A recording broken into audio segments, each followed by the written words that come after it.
This is Alex Burket, and I help type 1 diabetics break stereotypes and thrive with type 1 diabetes. You're watching Success, Motivation, and Inspiration, where we share interviews with incredible leaders who are crushing it in life and business. So you were actually diagnosed as a type 1 diabetic at age 12, right? Correct. Going almost 17 and a half years, 18 years as a type 1 diabetic currently. And now that was following a case of bacterial meningitis, right? Or, I mean, that's what I was reading online about you. Yes. So before I got diagnosed with type 1 diabetes, I was in the hospital with bacterial meningitis, which deals with the spine and everything. And my symptoms were half my body was looking like I went through a stroke. So face was droopy, weak on one side, and still kind of is on my left side, is more weaker than my right side. But at that time, there was no really symptoms of type 1 diabetes. No one really thought. The occasional, I was thirsty, went to the bathroom a lot, but no one ever thought, no one ever thought type 1 diabetes. So we went into the hospital with bacterial meningitis. And about a few days later, up to a week, they finally tell us, hey, you're a type 1 diabetic. And it kind of just shocked my whole family and my world, because we were in there for one thing and now we're in the hospital for two things. So I always say bacterial meningitis kind of almost saved me, because how long would I have found out that I was a type 1 diabetic if I wasn't in there at that? Now, being diagnosed at 12 years old, I got diabetes at 2. I think I was 27 months old when I was diagnosed. But as a kid, it seems like being a teenager, it would almost be more difficult being diagnosed at that age, where you'd grown up a certain way. Did your family eat real healthy and stuff, no sugar and all that before the diabetes? Or So my parents were divorced at when I was about 3. So living in two different households did different things. So I would go to one household and my dad would let me drink all the Mountain Dew, all the Dr. Pepper, eat like a large pizza, and not really think about what is this health wise. And then you go to my mom's side and the meals are more constructive. They're kind of more, they're still not the most healthiest, but they were still more put together. And I loved brownies, like cosmic brownies. If ever anyone's listening who loves those, love them, and ice cream. So you would think, okay, Alex, you were kind of just pushing your body so much just in the leading up to it. But then again, I did not know I was going through becoming a diabetic. And it was just, I wouldn't blame anything, because that really challenged me to be from rebellious to transformative. now, tell me about some of the struggles that you went through as a teenager, and just dealing with diabetes, and whether that's birthday parties or not being able to eat certain stuff or not being able to hang out with people worrying about you having a seizure, any of that kind of. Give me some insight on that. Yeah. So at that age, you're kind of like so middle school was when I got diagnosed, 6th grade. And you're kind of really figuring out what you like, who your friends are, because you're bringing all these elementary schools together. You're making friends. You're kind of going through this new routine and schedule. And the challenges were you're going from house to house. So I'm dealing with that. I can't really hang out with people.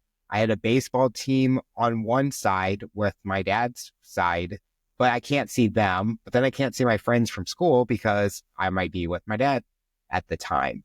So dealing with friend struggles and kind of the social life aspects. And then with the diabetes, you mentioned a great phrase that now people listening to it knows is really a myth is, oh, you can't eat that. You can't eat sugar. And at the time, I really thought that was true. Like I couldn't eat a cake. I couldn't eat super carby things. So really I was now being rebellious and challenging myself as a type 1 diabetic. So I was pushing my body to the limit to say, I'm going to eat that cake. I'm going to have chocolate and see where is my body going to go. So really from a mindset struggle is really being rebellious. And I think that took over my life so much when I first started, because I love the challenge. And if anyone sees my sign that says rise to the challenge, that is what I lived by. Anything I could take on, I would do.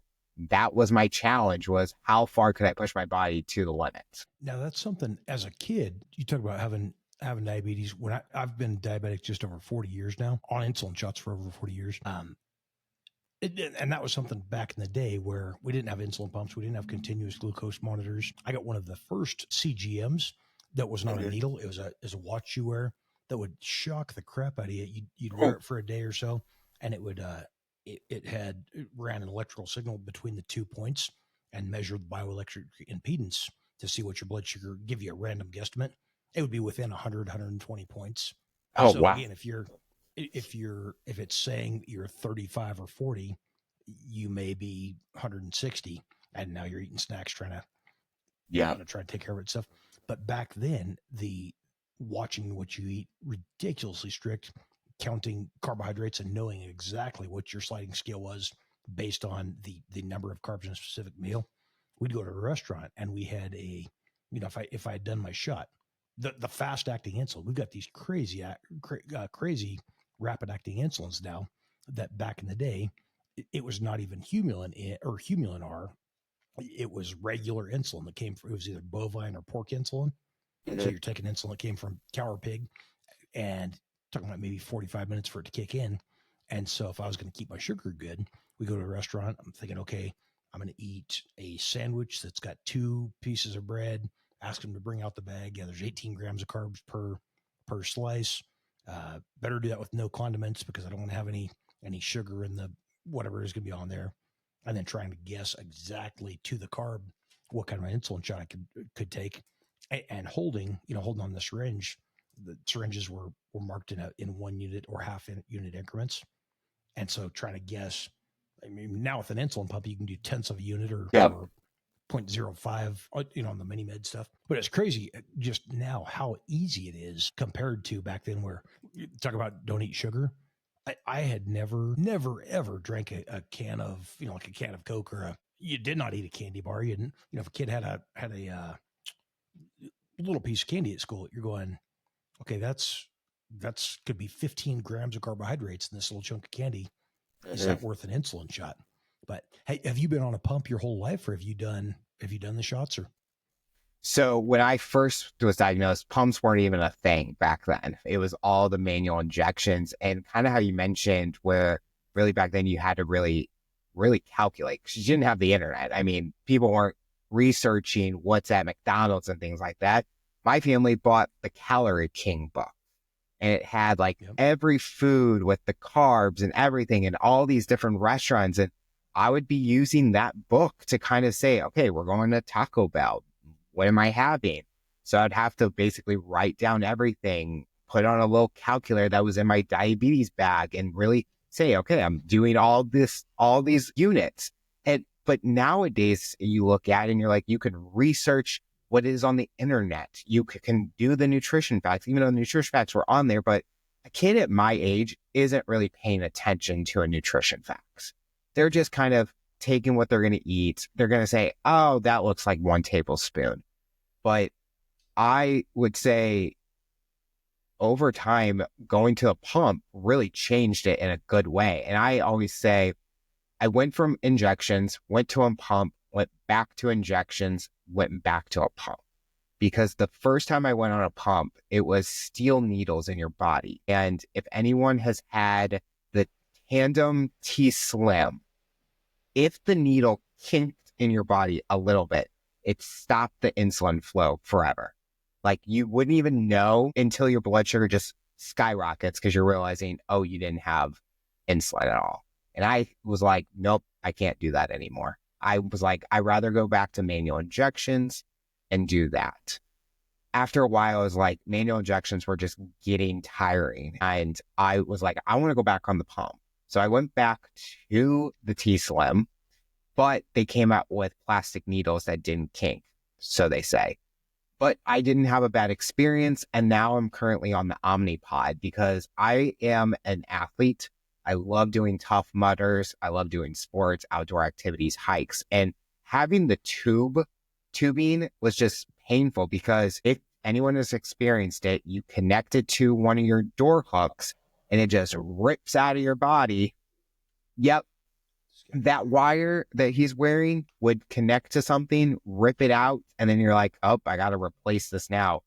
So I went tubeless, and it's changed my life pretty beneficially, because I have been so on point with how I'm tracking food, how I'm tracking blood sugar, that I basically can say I've thrived with type 1 diabetes. And even with going back on the T-Slim, I was still doing the same thing, thriving and letting diabetes not control me, but I control it.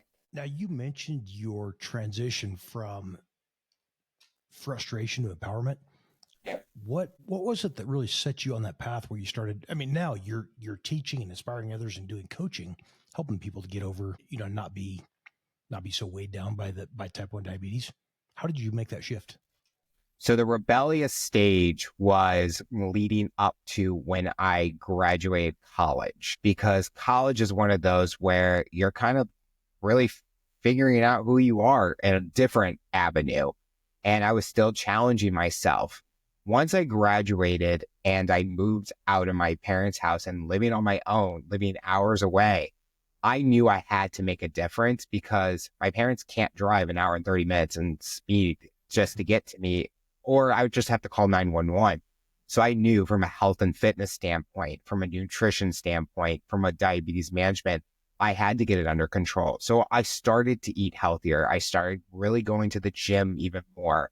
I started to really track the trends and data that my blood sugars were going through. If I noticed I was high at certain times, why was I going high, and make adjustments? If I was going low at certain times, why was I going low at certain times?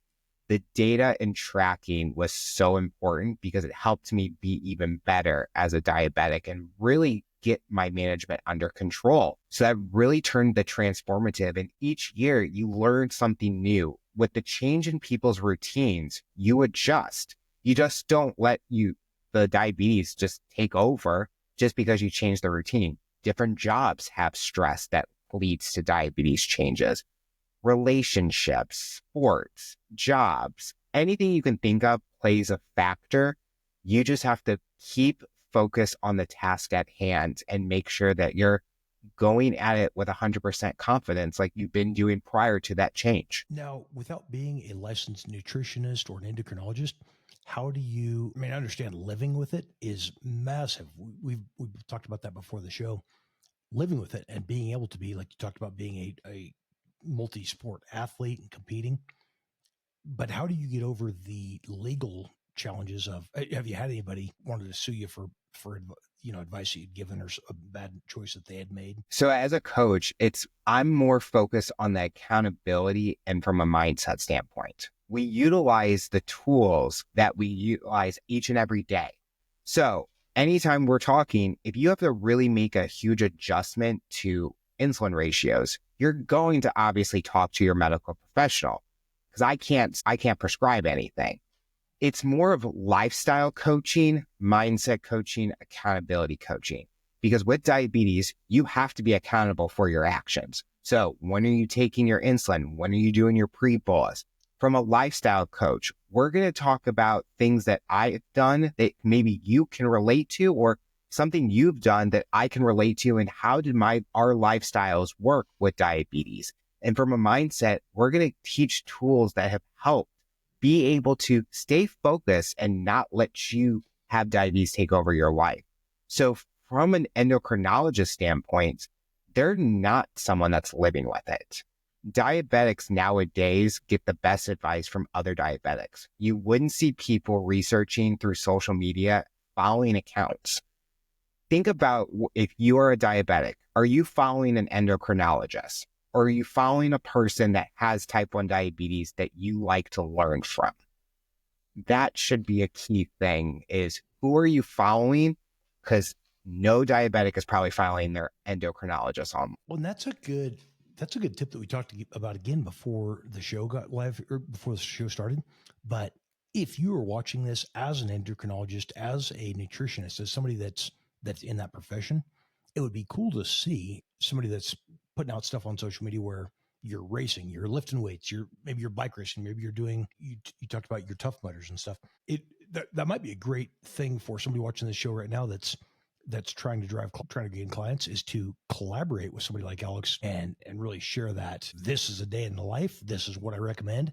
also, this is how this is the advice that I can give to you. Tell me about your coaching plan. You started a company called Thrive with T1D Coaching, Thrive with Type 1 Diabetes. Tell me about your coaching. So our coaching is all about the accountability, the mindset, the mental health, and the lifestyle.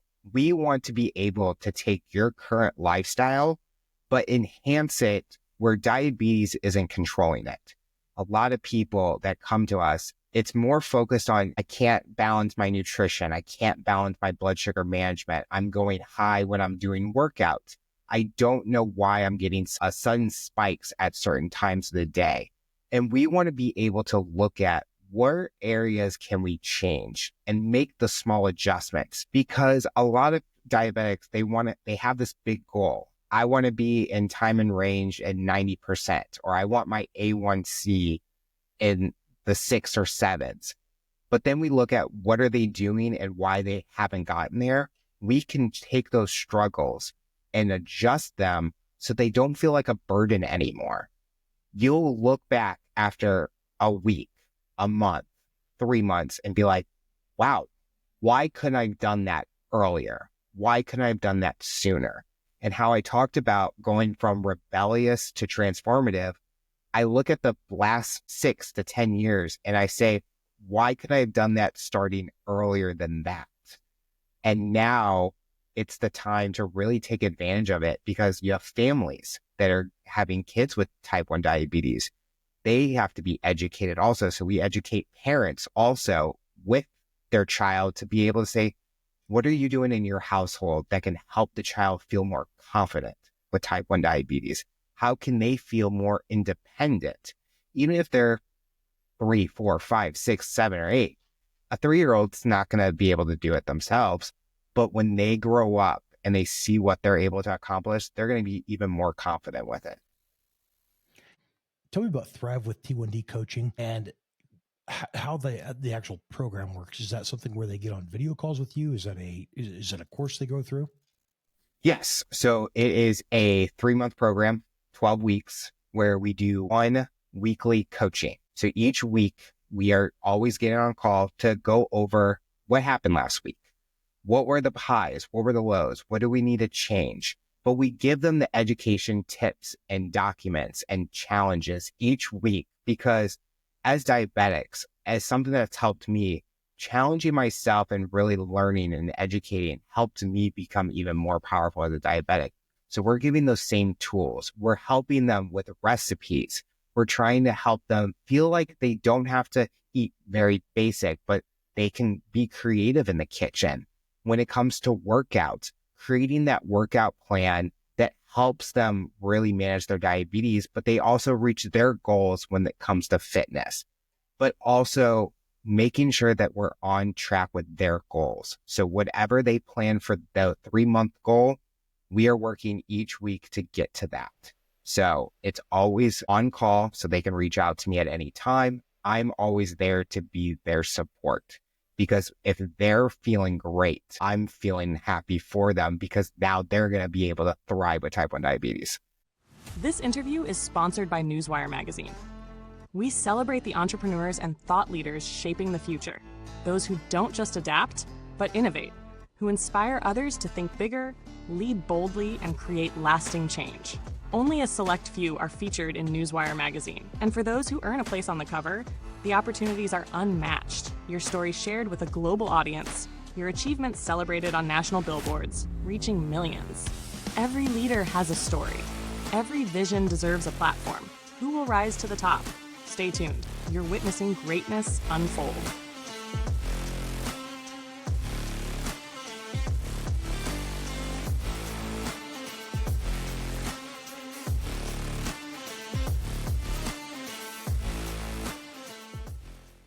Welcome back to Success, Motivation, and Inspiration. I'm on the show here with Alex Burket. He is the founder of Thrive with T1D Coaching. Alex, welcome back. Thank you. Hey, so is this something that you're available, or have you spoke at schools yet?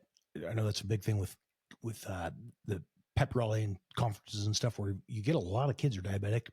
Is that something you thought about speaking at schools? I would love to speak with kids, because I think looking back at my experience, if I had the tools and education that we can currently give people now, I think it would really have changed what my story would be. Not saying I regret anything that I did in the past, because obviously I had to go through those challenges. I had to go through those setbacks to get to where I am today. But I think if you can start them at a young age, really learning, when they get into those big moments in their lives, when they're in high school, when they're in college, when they're driving, that is going to play a big impact in what they're going to do after that, because now they're going through their next chapter, but they're going to be excelling at diabetes. They're not going to let it challenge them, because as we talked earlier, I was really challenging my body. People did not know what to expect because they didn't know about diabetes. Outsiders don't really know. But getting the information to them early is going to play a bigger impact, and it's going to educate their parents. Their parents are going to play a big involvement also, because if they understand what's happening, they're not going to have to micromanage their kid. They're just going to be that support system, be there when they need to be, and really play that involvement as a parent and a loved one for them. Now, Alex, do you have any, or can you discuss some of the tools or software or programs? Maybe you've got some kind of a print version. Can you share what you use to advocate with helping individuals and families manage type 1 diabetes more efficiently? Yeah. So all video calls are through Zoom or any video platform. We utilize WhatsApp for messaging because we feel that that is an easy way of getting communication in a quick fashion. Sending links and documents are much faster through that. But we utilize a tracking system. So accountability tracker, from PowerPoints to Word documents to Excel sheets. I always love data. Excel sheets is very old school, but you can see trends and track information so crystal clear. Obviously, some people can afford having those big software apps that do it all for them, but it's such good tangible evidence when you can see them inputting the information and really diving deep into those numbers.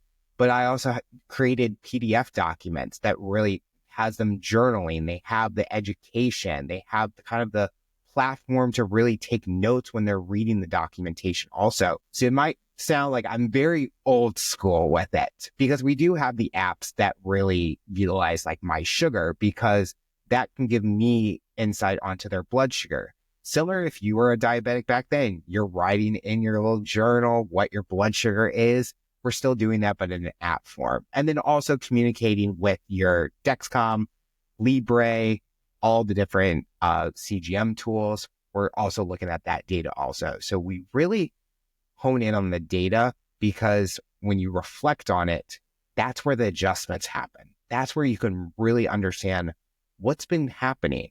What can I change? What could work?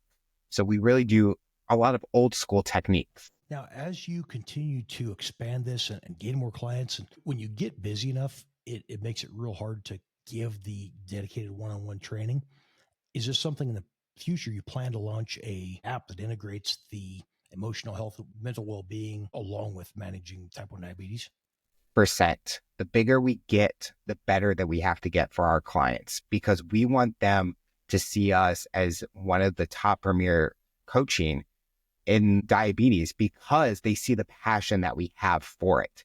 So over time, we're always thinking about what can we do to get better? What can we create to get better? If it's new tracking, it's new trends, if it's new information, we want to focus on that, because people are going to be coming to us.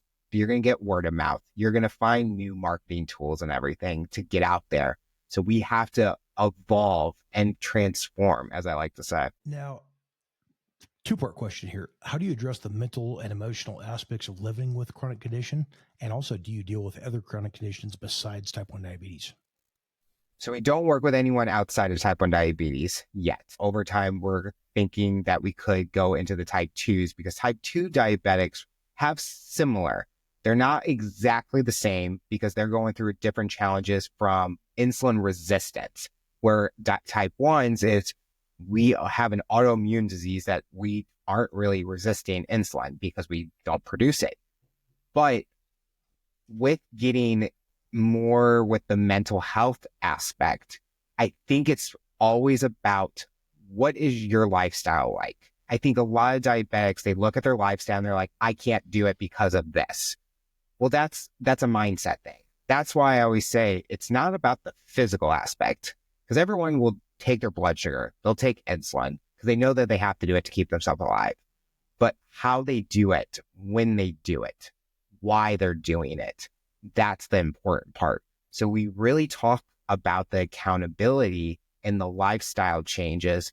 That's where the mindset part comes in, because having that accountable partner be there in their corner, be that support system, cheer them on, help them through it, plays a big role. I wish I had that. And I did get that when I was struggling, is I had that coach with me because I knew I needed someone to help me experience the struggles that I went through. So I always say it's best to have that person that has been through it than not through it. Absolutely. Now, we've got a family friend that is going through. He's probably 15 years older than I am, maybe 55, late 50s. That has been diabetic forever. I mean, he's been diabetic for quite a few years. Adult onset type 1 diabetes, they call it. But this guy drinks constantly, drinking, 1 liter Mountain Dew, regular Mountain Dew, eating candy bars, just walking around always irritated and upset. And they're in the process now. Looks like they're going to amputate at least one of his feet, but he's got kidney problems. Vision is going. Just a terrible life that he's created for himself by not managing the diabetes.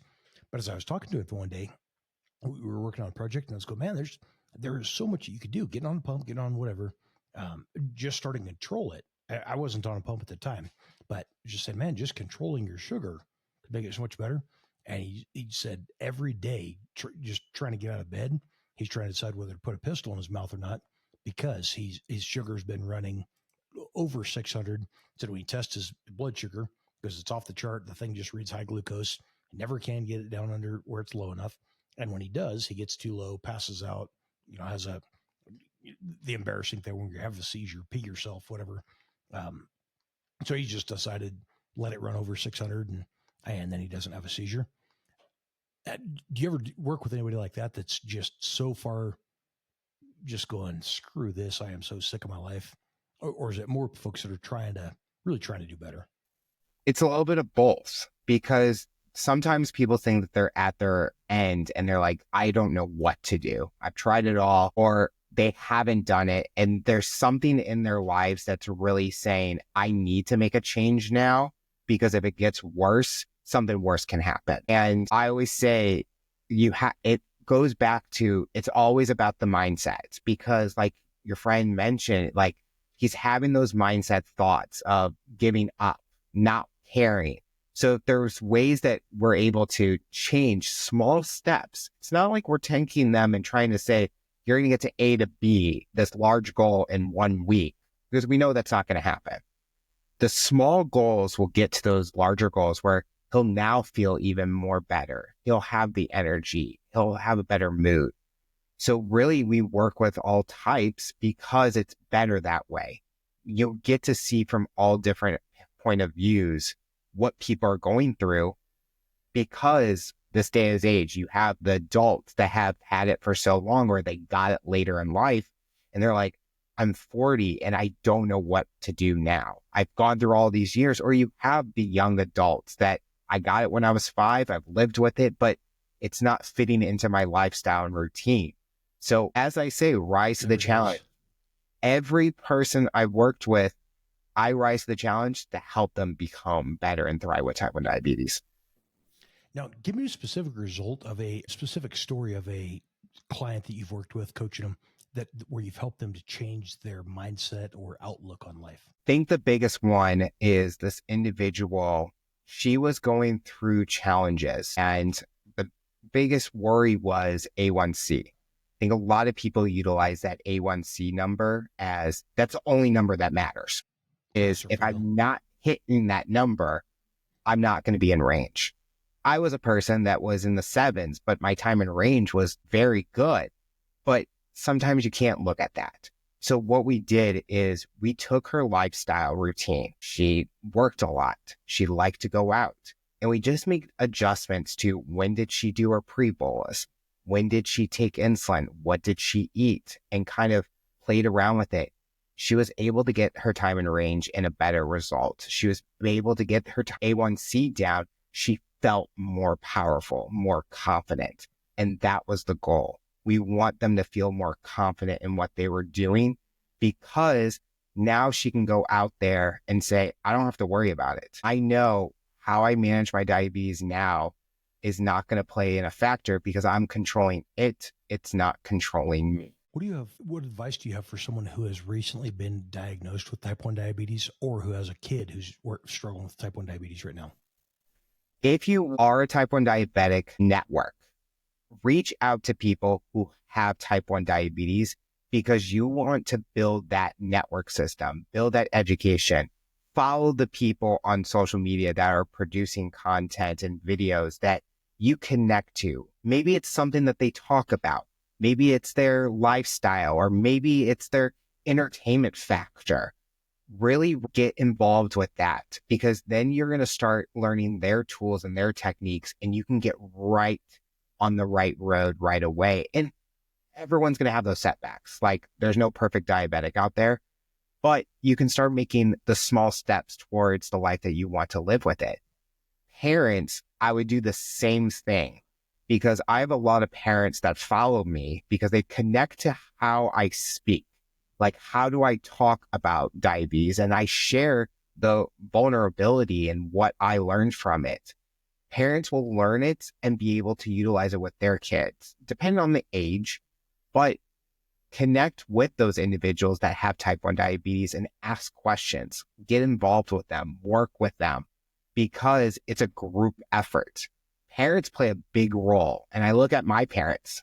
When I was 12 getting diabetes, they had to play a role in making sure I was on track, making sure that I'm taking my blood sugar, doing insulin, what did I eat, and things like that, because they are wanting to make sure I feel good.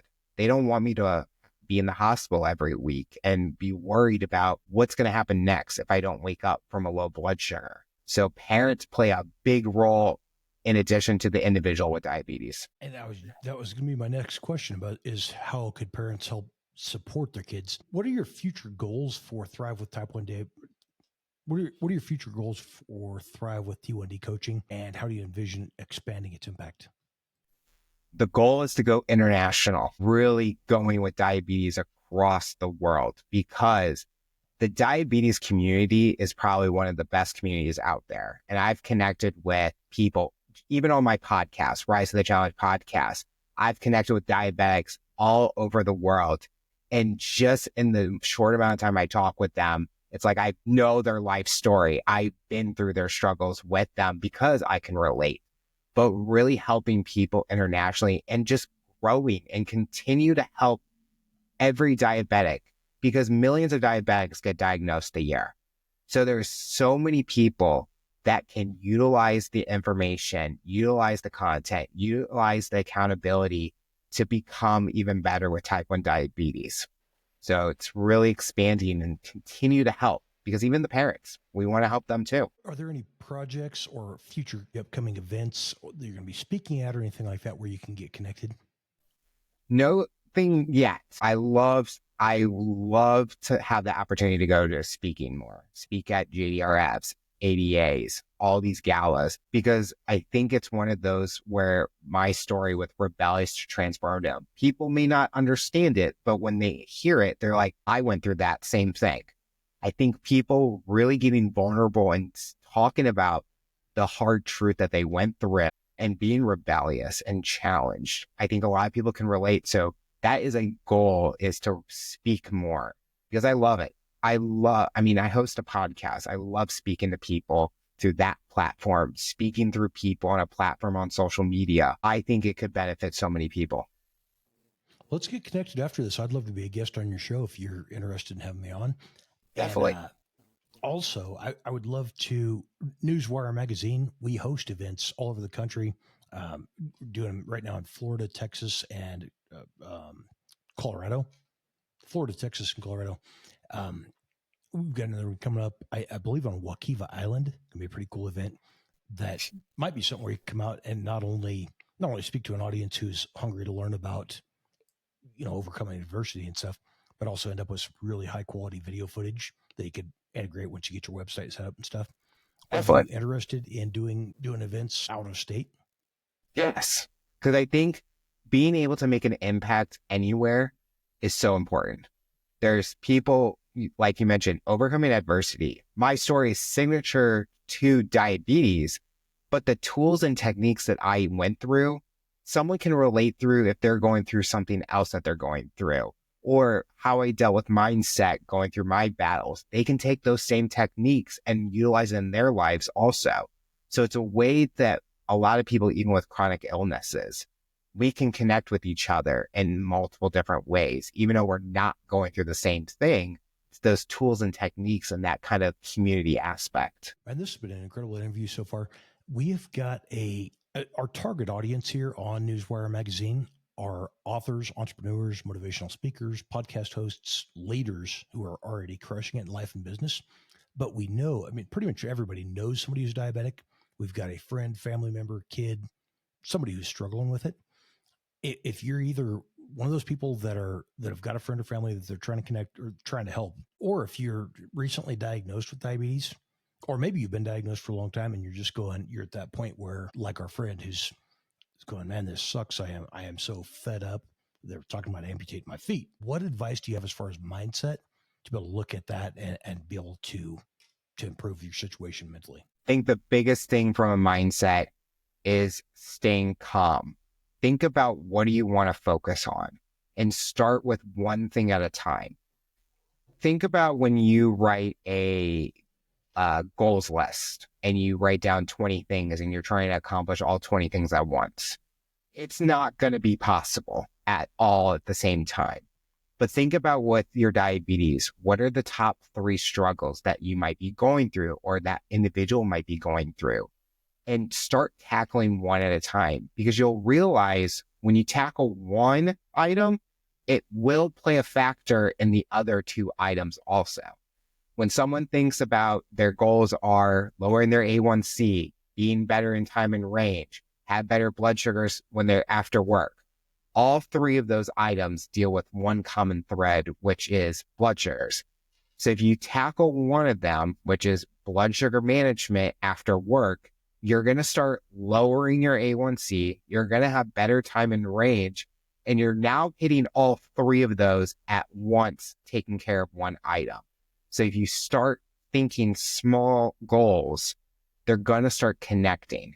And so that is the mindset, is you have to start taking the small steps to reach that bigger goal, because if you go full on it, you're going to overwhelm yourself.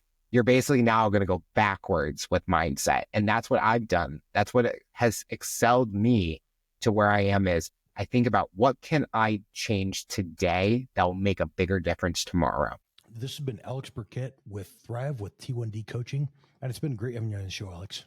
Thank you for this opportunity.